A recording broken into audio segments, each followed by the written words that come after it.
Viscosity masuk, permeability masuk, ketebalan masuk, wellbore storage coefficient masuk. Nah, ternyata wellbore storage-nya hanya berlangsung 0,3 jam. Ya. Jadi 0,3 jam cukup cepat. Jadi kalau kita buat well test-nya 5 jam, storage-nya 0,3 jam, kita masih punya 4 jam lebih untuk menginvestigasi reservoir. Nah, tadi ingat, maksimum waktu diberikan untuk melakukan well test dari manajemen, kita boleh melakukan sampai 72 jam ya. Jadi masih banyak waktu untuk real data, untuk real well test. Nah, tapi belum selesai. Di early time, itu bukan cuman wellbore storage fenomena. Kita masih juga dapat gangguan atau pengaruh dari spherical flow.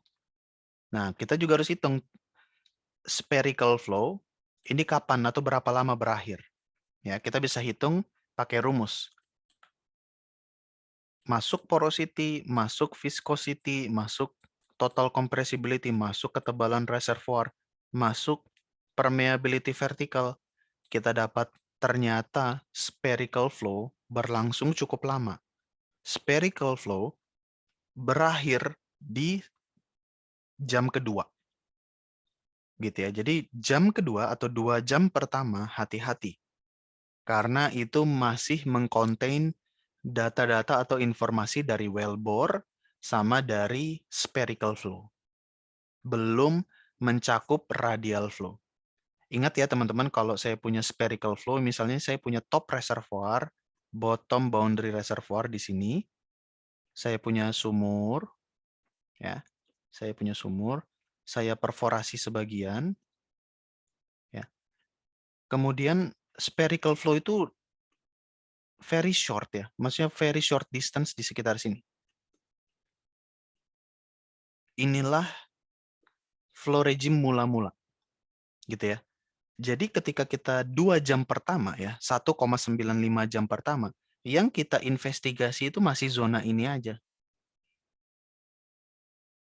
Gitu. Sementara inilah masih terinclude dalam early time region ya. Dan satu lagi tentu saja dalam early time itu adalah wellbore storage, apapun yang ada di dalam wellbore ini. Itulah yang memberikan kita data di 2 jam pertama. Nah, dalam well test yang paling kita interest adalah middle time sama late time. Middle time memberikan kita radial flow dan permeability. Late time di ujung akhir itu memberikan kita boundary. Nah, late time atau middle time itu dia akan memberikan kita radial flow ini yang kita inginkan nih. Radial flow yang ini. Panah-panah yang saya buat ini. Gitu ya. Inilah radial flow dan dia butuh waktu yang lebih lama sampai kita bisa meraba radial flow. Kenapa radial flow di sini penting dalam hal ini?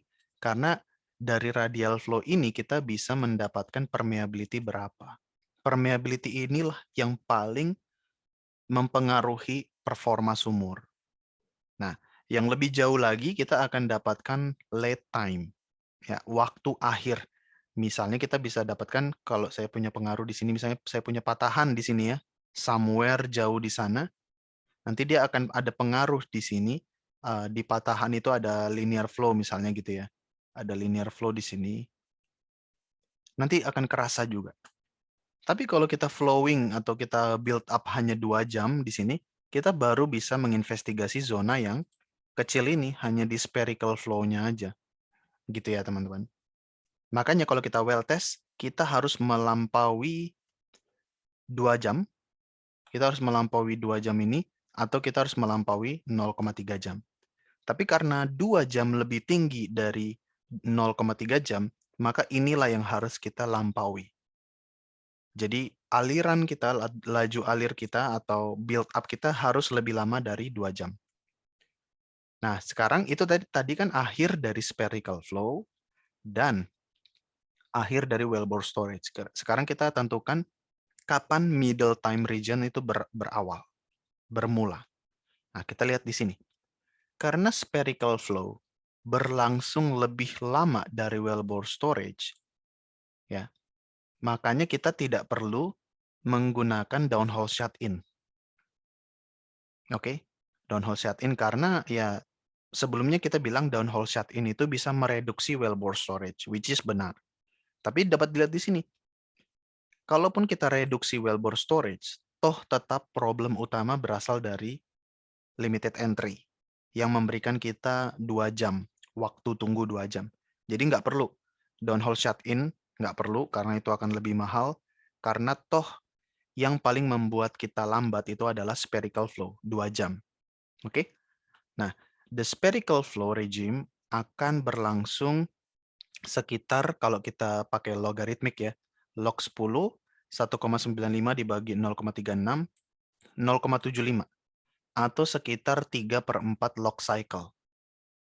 Ya, log cycle-nya 3/4, yang mana ini cukup cukup panjang untuk mendapatkan spherical permeability. Jadi, kalau kita masih mau menganalisis atau mengambil informasi dari spherical flow itu juga cukup, itu bisa. Karena setidaknya kita bisa dapatkan spherical permeability. Nah, ini parameter baru lagi namanya spherical permeability. Ya, tapi ini take it or leave it ya. Jarang kita pakai parameter spherical permeability. Yang lebih sering kita pakai adalah horizontal permeability dan vertical permeability. Tapi take it or leave it.